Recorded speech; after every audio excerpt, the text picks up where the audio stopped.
Perkenalkan, nama saya Rizky Bangit Pamungkas dengan NIM 1915 1060 1070. Perkenalkan, saya Fadia Tulismania, NIM 1915 1060 1072. Assalamualaikum warahmatullahi wabarakatuh. Perkenalkan, nama saya Muhammad Rizky Akbar dengan NIM 1915 1060 1073. Assalamualaikum warahmatullahi wabarakatuh. Perkenalkan, saya Rizky Nuridayati dengan NIM 1915 1060 1080. Halo, nama aku Nadia Eka Pratiwi, NIM 1915 1060 1085. Perkenalkan, nama saya Nur Lailin dengan NIM 1915 1060 1086. Indonesia dikenal sebagai negara penghasil komoditas kelapa sawit terbesar di dunia. Kelapa sawit merupakan salah satu komoditas perkebunan unggulan yang memiliki nilai ekonomi tinggi, sehingga banyak dikembangkan. Tanaman kelapa sawit adalah sebuah tanaman penghasil minyak nabati yang dapat diandalkan di masa depan. Produk utama yang dihasilkan oleh tanaman kelapa sawit yaitu tandan buah segar. Tandan buah segar ini nantinya akan diolah di pabrik kelapa sawit untuk dijadikan sebagai minyak kelapa sawit. Minyak kelapa sawit merupakan salah satu komoditi yang sangat penting keberadaannya, yang juga memiliki nilai ekspor yang cukup baik, sehingga menjadikan Indonesia sebagai pengekspor minyak kelapa sawit pertama pada taraf perdagangan internasional. Indonesia dikenal sebagai negara agraris yang menempatkan sektor pertanian sebagai pilar perekonomian nasional. Pertanian merupakan sektor yang memegang peranan penting dalam perkembangan dan pembangunan nasional. Terbukanya arus globalisasi perdagangan yang memiliki makna hambatan dalam arus perdagangan yang terjadi pada antar negara semakin berkurang atau bahkan menghilang, sebagai akibat adanya kepentingan ekonomi bersama, baik bersifat regional maupun bilateral. Hal ini tentunya memberikan dampak yang baik pada perkembangan ekspor dari produk turunan kelapa sawit. Oleh sebab itu, kelapa sawit memiliki arti penting bagi pembangunan nasional, selain menciptakan kesempatan kerja yang mengarah pada kesejahteraan masyarakat, juga sebagai sumber devisa negara. Kondisi tersebut tidak dapat terlepas dari peran perusahaan perkebunan kelapa sawit yang menjadi ujung tombak sebagai garda terdepan dalam melakukan ekspor dan pengolahan kelapa sawit di Indonesia. Salah satu perusahaan besar yang bergerak pada pengolahan kelapa sawit yaitu PT Astra Agro Lestari Tbk. Perusahaan ini didirikan dengan nama PT Surya Raya Cakrawala tanggal 3 Oktober 1988. Yang kemudian berubah menjadi PT Astra Agro Niaga pada tanggal 4 Agustus 1989. Babak baru perkembangan perusahaan ini pada tanggal 30 Juni 1997, di mana PT Surya Raya Bahtera merger ke dalam PT Astra Agro Niaga dan mengubah nama menjadi PT Astra Agro Lestari Tbk.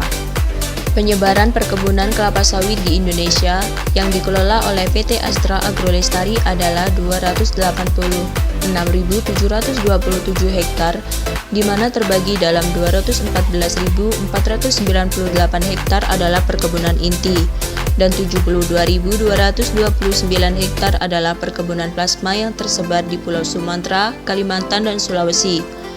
Perluasan bidang usaha ke industri hilir sawit dengan mendirikan pabrik pengolahan minyak sawit melalui anak perusahaan PT Tanjung Sarana Lestari pada tahun 2014 yang berlokasi di Provinsi Sulawesi Barat. Selain itu, juga mendirikan pengolahan minyak inti sawit melalui anak perusahaan PT Tanjung Bina Lestari pada tahun 2017 yang berlokasi di Sulawesi Barat. Kegiatan agroindustri yang dilakukan oleh perusahaan tersebut tidak terlepas dari kegiatan rantai pasok agribisnis. Hal ini dikarenakan perusahaan memiliki perkebunan plasma, di mana merupakan perkebunan rakyat yang dalam pengembangannya diintegrasikan pada PT Astra Agro Lestari. Agroindustri merupakan suatu organisasi di mana menghubungkan antara pemasok, dalam hal ini petani sawit, dengan konsumen, untuk menjamin kecepatan dan ketepatan dalam distribusi produk. Oleh sebab itu, hubungan yang terjalin antara petani kelapa sawit agroindustri dan konsumen akan membentuk suatu rantai pasok. Pada kegiatan rantai pasok agribisnis, tentunya juga ada tahapan-tahapan di dalamnya, yaitu usaha tani, transportasi, pengolahan, distribusi, dan penyimpanan. Di sini, kami akan membahas mengenai tahapan dalam rantai pasok agribisnis yang diterapkan oleh PT Astra Agrolestari Tbk. Salah satu tahapan dari rantai pasok agribisnis adalah usaha tani, di mana di dalam usaha tani tersebut terdapat proses budidaya mulai dari pembibitan hingga pemanenan. Bagaimana sih prosesnya? Mari kita cek berikut ini. Yang pertama adalah proses pembibitan, di mana pembibitan ini dilakukan dalam ruangan steril, dan bibit yang sudah mulai berkecambah akan dipilih untuk nantinya dimasukkan ke dalam media tanam. Setelah bibit didapatkan, maka kita akan lanjut ke proses selanjutnya, yaitu penanaman. Di awal proses ini, bibit akan dimasukkan ke media tanam dan akan dirawat di pabrik PT Astra Agrolestari hingga berumur 2 minggu. Setelah berumur 2 minggu, bibit akan dikeluarkan di luar pabrik untuk menyerap sinar matahari selama lebih dari sebulan. Hingga akhirnya besar bibit siap untuk ditanam pada area perkebunan. Nah, pada area perkebunan, bibit akan ditanam dengan jarak 1 meter per pohon agar tanaman memiliki jarak akar yang lebih luas serta pohon kepala sawit lebih kokoh. Nah, dalam melakukan perawatan pasca ditanam, semua kebun sawit akan membuat lahan seperti kompleks yang dipisahkan oleh sungai-sungai buatan kecil yang akan jadi sumber air untuk si pohon. Selain itu, wilayah untuk menanam sawit harus memiliki suhu 24 hingga 28 derajat Celcius dan tingkat kelembapan 80 hingga 90%. Ketinggian sekitar 1 hingga 500 mdpl dan juga curah hujan yang cukup sekitar 1500 hingga 1400 mm per tahun. Nah, proses selanjutnya adalah perawatan. Perawatan yang dilakukan cukup sederhana, mulai dari membersihkan rumput di sekitar pohon sawit agar nutrisi untuk pohon sawit tidak diambil oleh tanaman lain. Kemudian perawatan selanjutnya adalah memotong ranting yang sangat panjang untuk disimpan di sekitar pohon untuk jadi nutrisi tambahan untuk pohon sawit tersebut, hingga para pekerja PT Astra Agrolestari melakukan pemupukan dengan menggunakan mesin. Nah, proses selanjutnya adalah pemanenan. Pemanenan pada PT Astra Agrolestari dilakukan saat buah sawit mulai berwarna orange dan buah sudah mulai jatuh dari pohonnya, di mana pemanenan dilakukan dengan menggunakan galah untuk mencapai buah sawit dengan bentuk pohon yang tinggi. Selanjutnya yaitu terkait transportasi. Sebelumnya apa sih transportasi itu? Transportasi atau pengangkutan adalah perpindahan manusia atau barang dari satu tempat ke tempat lainnya dengan menggunakan sebuah kendaraan yang digerakkan oleh manusia ataupun mesin. Dari pengertian yang telah dijelaskan sebelumnya, didapatkan fungsi dari transportasi yang meliputi 2 poin. Yang pertama adalah membantu perpindahan arus manusia dan barang ke berbagai wilayah, dan yang kedua adalah transportasi juga mampu menunjang perkembangan pembangunan. Selanjutnya yaitu beberapa cuplikan dari studi kasus kami, yaitu terkait PT Astra Agrolestari, di mana di sana nanti akan dijelaskan terkait pengangkutan yang diterapkan.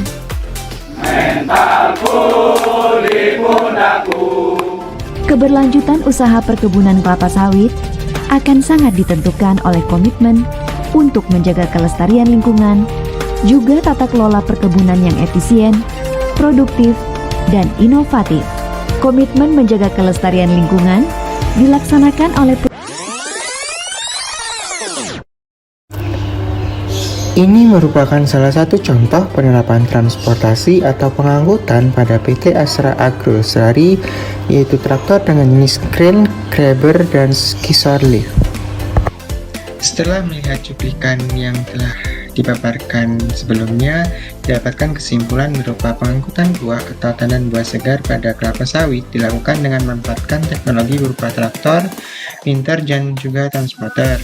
Hal ini didukung oleh Prospektus PT Astra Agrolestari 2016, di mana di situ terdapat pada mekanisme pengangkutan buah melibatkan traktor, winter, dan juga transporter. Oke, selanjutnya kita masuk kepada tahap pengolahan. Dilansir dari laman resmi Astra Agrolestari Tbk, perusahaan ini telah mengoperasikan pabrik pengolahan minyak sawit atau refinery di Kabupaten Mamuju Utara, Provinsi Sulawesi Barat dan Dumai, Provinsi Riau. Produksi minyak sawit olahan dalam bentuk olein, stearin, dan PFAD dihasilkan untuk memenuhi permintaan pasar ekspor. Dan kali ini, kita berfokus pada produk olahan minyak sawit yaitu minyak goreng. Siapa sih yang gak tahu minyak goreng? Ternyata pembuatan produk ini membutuhkan tahapan yang panjang loh. Oke, mari kita simak proses pengolahan minyak sawit menjadi minyak goreng berikut ini. Check it out. Pertama, tandan buah segar dipetik dengan benda tajam, bukan benda tumpul. Kemudian buah dikumpulkan dan disortir untuk menentukan mutu buah yang baik. Jika telah terkumpul dan memenuhi kriteria, maka akan diangkut menggunakan truk menuju pabrik pengolahan.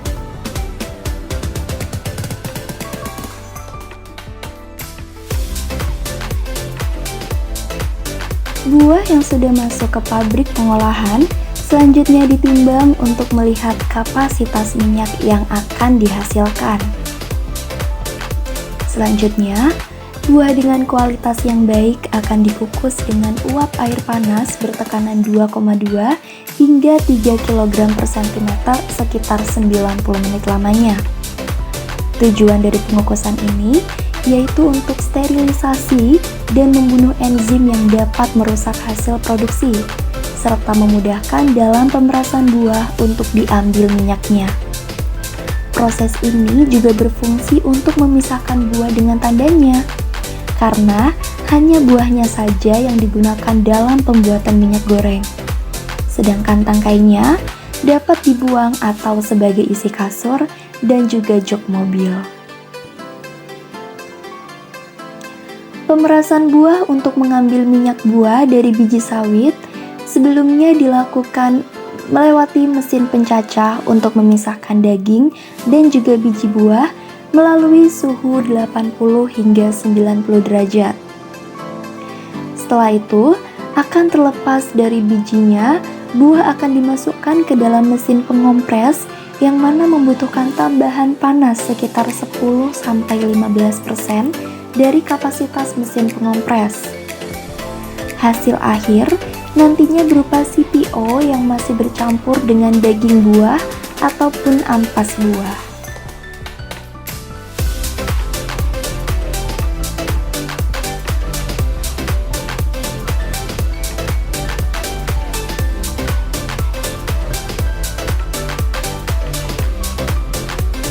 Langkah selanjutnya yaitu penyaringan dengan memasukkan pada crude oil tank untuk memisahkan ampas dan juga minyak.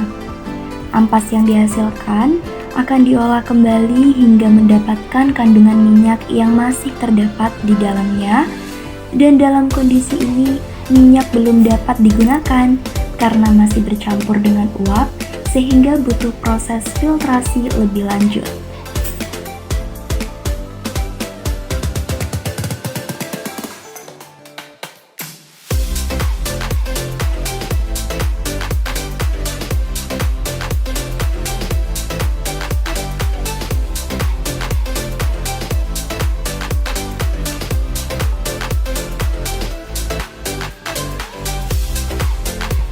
Kemudian, minyak akan disimpan pada tangki penyimpanan untuk memisahkan dengan airnya.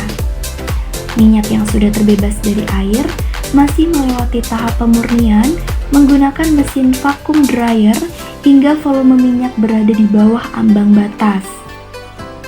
Minyak hasil dari vacuum dryer merupakan minyak murni untuk dibawa ke oil storage tank untuk diarahkan pada bagian pengemasan.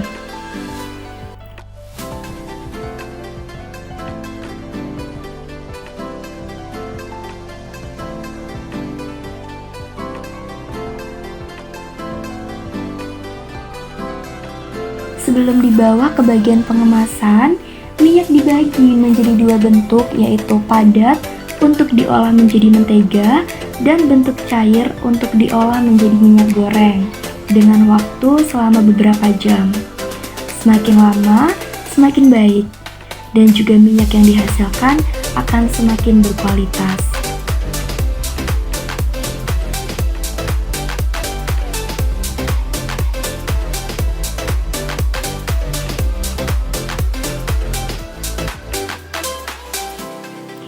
Setelah dibagi menjadi 2 bagian, minyak didiamkan dalam suhu ruang, kemudian dikemas dalam bentuk plastik dan juga jerigen.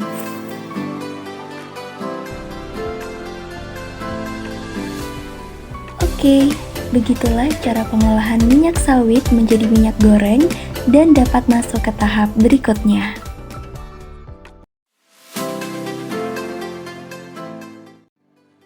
Produsen atau perusahaan sebelum menetapkan mata rantai saluran distribusinya, maka terlebih dahulu mempertimbangkan faktor-faktor apa saja yang mempengaruhi pemilihan saluran distribusi. Faktor-faktor tersebut adalah pertimbangan pasar, pertimbangan barang atau produk, pertimbangan perusahaan, dan pertimbangan pedagang perantara. Berdasarkan faktor-faktor tersebut, maka produsen atau perusahaan mempunyai pertimbangan lebih baik untuk menetapkan mata rantai saluran distribusi yang tepat. Apakah menggunakan saluran distribusi panjang, saluran distribusi pendek, atau yang sering disebut dengan saluran distribusi langsung. PT Astra Agro Lestari Tbk dalam menyalurkan produknya ke pasar perusahaan menggunakan kombinasi saluran distribusi, yaitu 1. Produsen ke pemakai industri. Saluran distribusi dari produsen ke pemakai industri merupakan saluran yang paling pendek. Saluran distribusi ini dipakai oleh perusahaan bila mana transaksi penjualan kepada pemakai industri relatif cukup besar. Dalam hal ini yang paling berperan adalah sales dan strategi promosi yang diterapkan disebut sebagai personal selling atau penjualan tatap muka.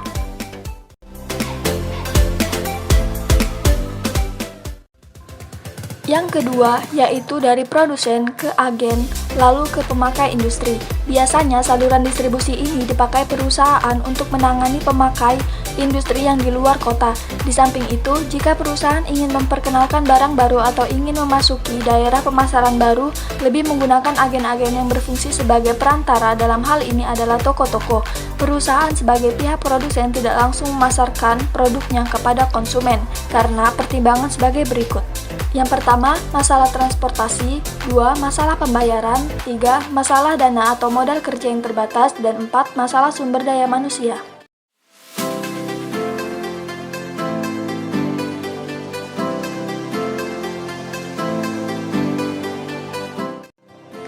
Saluran distribusi kombinasi yang digunakan oleh PT Astra Agro Lestari Tbk saat ini sangat menunjang peningkatan volume penjualan.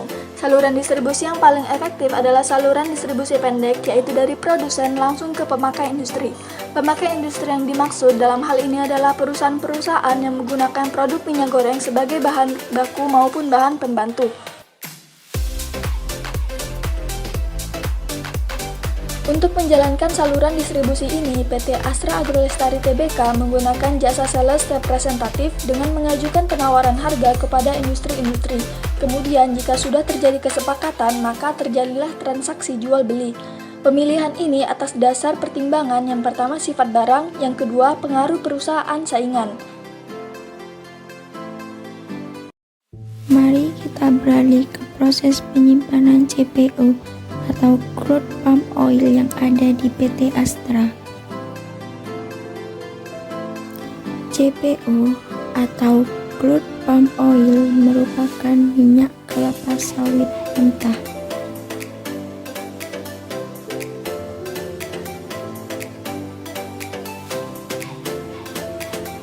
Berikut adalah storage tank yang ada di PT Astra. Storage tank digunakan untuk menampung CPO atau minyak kelapa sawit mentah dengan kapasitas 2000 ton per tank. CPO atau crude palm oil diperoleh dari hasil ekstraksi atau proses pengempaan daging buah kelapa sawit yang umumnya dari spesies Elais guinensis dan belum mengalami proses pemurnian. Berikut adalah proses pengisian CPO atau crude palm oil ke dalam storage tank.